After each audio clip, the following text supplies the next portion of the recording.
Snowshoes. This mode of transportation has a long history with uses for trade, travel, and survival. Originally used by Native Americans to travel through deep snow, this method of transportation was quickly adapted by Europeans when they arrived in North America. While many cultures have a history of snowshoes, those in subarctic areas, like New England, became known for perfecting the design. The ideal wood for snowshoe construction would be birch or ash. This wood is sturdy, yet still flexible enough to maintain many of the shapes and forms you might find in Native American snowshoes. Young trees with a small diameter work best when deciding on a medium. This small tree will allow you additional pliability when shaping your wood. For the snowshoe we are building today, we will need 2 pieces of wood measuring 5 feet with the dimension of 1 by 1.5 inches. This tree should do fine.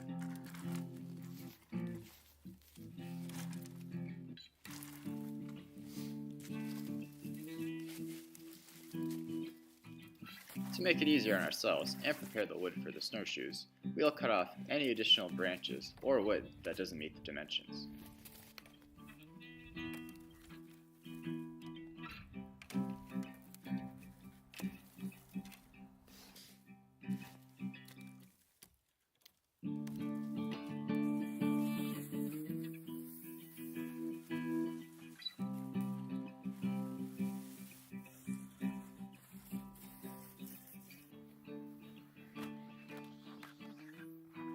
When we get back, we can begin planing the wood, creating it in the ideal shape that we require. Removing the bark also helps with the flexibility for when we begin steaming. Steaming is essential for shaping wood. Not only does it provide heat, but it also makes the wood very pliable, allowing you to shape it any way you want. For this snowshoe, we'll be using a steam box. Once the steam heats up enough, we'll insert our 2 pieces of wood, which will heat up the middle and allow us to bend it. To create malleable wood, the suggested time is 1 hour for every inch of wood. So for the 2 pieces of wood we are using, measuring 1 inch by 1.5 inches, it should take about 1.5 hours before it's steamed. Depending on the shape and number of bends that you want for your wood, you might require a bigger steam box. But for this style of snowshoe, we're only having 1 bend, so this should be fine.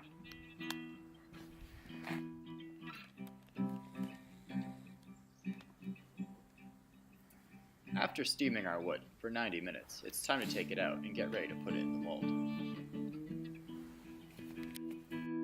For this type of snowshoe, we'll be using a bucket and several C-clamps to give it its unique shape.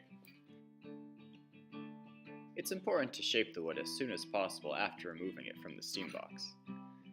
Along with the cold temperature, the wood cools down very quickly, and it will make it more difficult to retain its shape and could possibly cause cracking.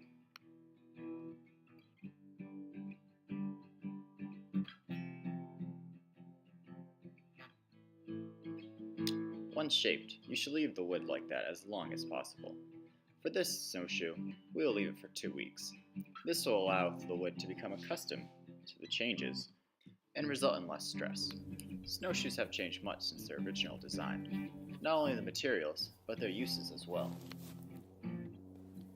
Fur traders found them especially useful for hunting and setting their traps. Today's snowshoes are made of metal and synthetic fabric, making them much lighter, as well as featuring metal crampons for ice. And unlike survival, today people with snowshoes primarily use them for recreation. They are an excellent outdoor activity, and due to their quiet nature, they are great for spotting wildlife. And compared to snowmobiles, they cause little impact on the environment. 2 weeks after letting the wood sit and take its shape, it's time to get back to work. Here we see the snowshoe maker installing hardware in the tails at both ends to help keep the bows together.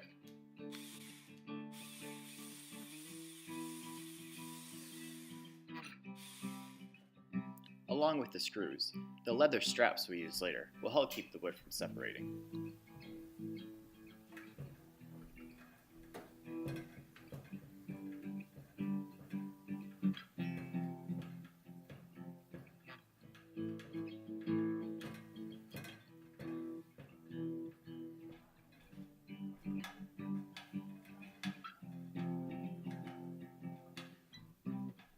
Once the tails are taken care of, it's time to create the crossbars. These two crossbars will allow us to take the snowshoe out of its mold, while holding the wood apart to retain its shape. The pressure of the two bows pushing against the crossbar will require us to make sure both ends of the crossbars fit snug, or we could face the chance of them falling out and having to re-steam the bows.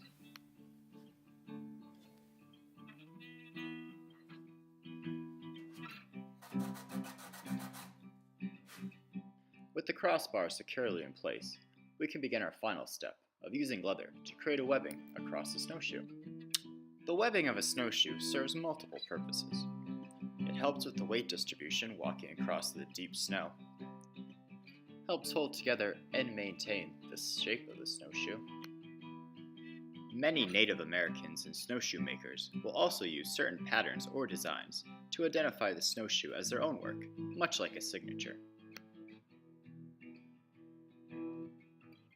The leather webbing serves another useful purpose. After snowshoe use, it will undoubtedly get wet, and when it's brought inside to dry, it will dry, and at the same time, tightening the leather, making sure the shape stays. With the webbing complete, it's almost time to use your new snowshoe. However, there's one more step. You need to apply a sealer to make sure the wood's waterproof.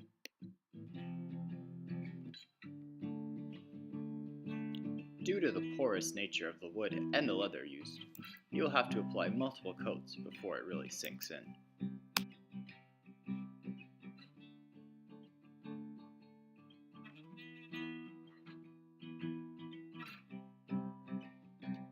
After several coats have been applied, it should be left to dry overnight.